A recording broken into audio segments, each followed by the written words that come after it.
प्रिय हनुमान भक्तों, जय श्री राम, जय हनुमान। हिंदू धर्म के पूजनीय देवताओं में से एक है भगवान हनुमान जी। उनके जीवन से जुड़े कुछ ऐसे रहस्य हैं जिनसे आप सभी अनजान होंगे। भगवान हनुमान हिंदू धर्म में सबसे अधिक पूजे जाने वाले देवताओं में से एक है। उन्हें उनके साहस, शक्ति और उनकी सुरक्षा की दिव्यता के लिए माना जाता है। उनकी पौराणिक कथाओं का वर्णन रामायण में विस्तार से मिलता है और उनकी भूमिका संपूर्ण रामायण प्रसंग में मुख्य थी। उनके बारे में प्रचलित मान्यताओं में उनकी श्री राम के प्रति अटूट भक्ति, श्रद्धा भावना, उनकी बचपन की शरारतें और माता सीता को खोजने में प्रभु श्री राम की सहायता करना मुख्य रूप से वर्णित है।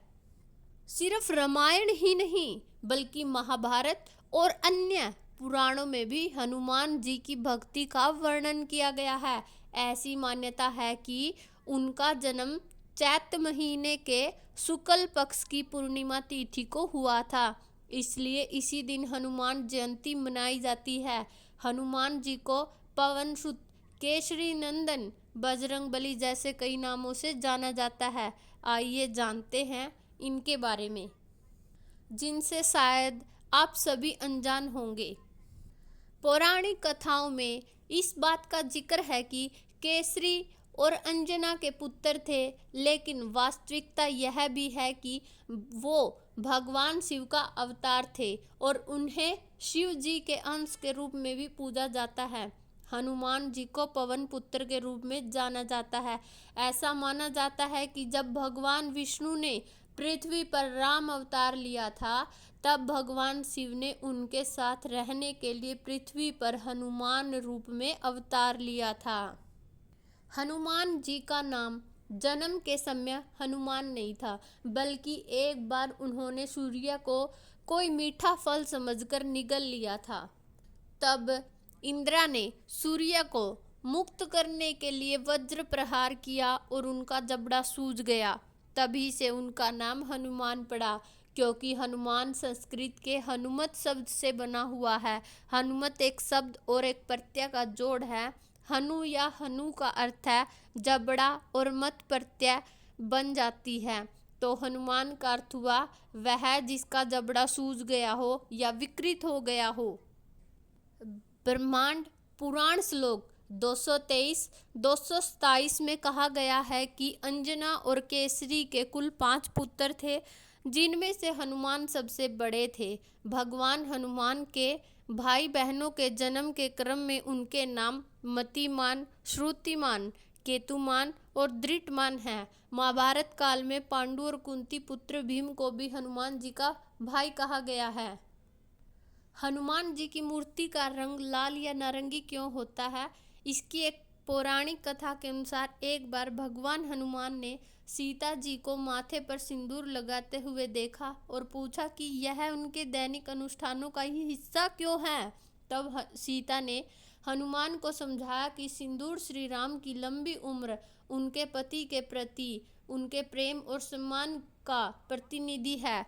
श्री राम के प्रति निष्ठावान भक्ति की वजह से हनुमान जी ने अपने पूरे शरीर को इस सिंदूर से लेपने का निर्णय लिया और हनुमान जी को सिंदूर से रंगा। देखकर उनकी भक्ति से प्रभावित होकर भगवान श्री राम ने वरदान दिया कि जो लोग भविष्य में सिंदूर से हनुमान जी की पूजा करेंगे, उनकी सारी कठिनाइयां दूर हो जाएंगी। और यही कारण है कि मंदिर में आज भी हनुमान जी की मूर्ति सिंदूर से रंगी होती है। भगवान हनुमान एक ब्रह्मचारी के रूप में भी जाने जाते हैं, फिर भी उन्होंने मकरध्वज नाम के एक पुत्र को जन्म दिया। कहा जाता है कि अपनी अग्रिम पूंछ से लंका को जलाने के बाद उन्होंने अपनी पूंछ को ठंडा करने के लिए समुद्र में डुबो दिया। उस समय उनके शरीर का पसीना एक मछली ने निगल लिया और उसी मछली से मकरध्वज का जन्म हुआ। रामायण ही नहीं, महाभारत में भी हनुमान जी की उपस्थिति मानी जाती है। पौराणिक कथाओं के अनुसार हनुमान जी की उपस्थिति राम के समय में यानी रामायण काल में मौजूद थी, लेकिन शायद ही किसी को यह ज्ञात हो कि हनुमान जी अर्जुन के रथ पर अपने चित्रित ध्वज के रूप में कुरुक्षेत्र के युद्ध में मैदान में भी उपस्थित थे। ऐसा उन्होंने भगवान कृष्ण की श्रद्धा के रूप में किया था। भगवान कृष्ण जी भी विष्णु जी का 10वां अवतार थे और इसी वजह से हनुमान जी उनके साथ उपस्थित थे। हनुमान जी की उपस्थिति ने कुरुक्षेत्र युद्ध में रथ और उसके निवासियों को सुरक्षा प्रदान की और जैसे ही युद्ध में विजय मिली, हनुमान जी वापिस अपने मूल रूप में आ गए। क्यों रखा पंचमुखी हनुमान का रूप? ऐसा माना जाता है कि भगवान हनुमान ने भगवान राम से जुड़े कुछ ऐसे ही राम और लक्ष्मण का अपहरण करने वाले पाताल के राक्षस राजा को मारने के लिए पंचमुखी हनुमान का रूप धारण किया था।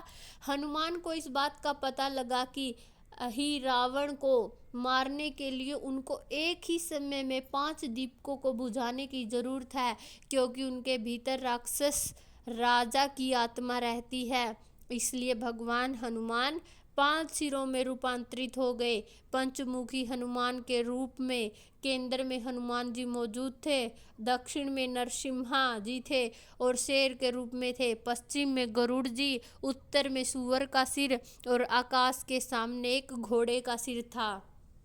हिंदू ग्रंथों में 8 चिरंजीवियों का उल्लेख है और भगवान हनुमान उनमें से एक है। ऐसा कहा जाता है कि वह कलयुग के अंत तक श्री राम के नाम और कहानियों का जाप करते हुए इस धरती पर चलेंगे।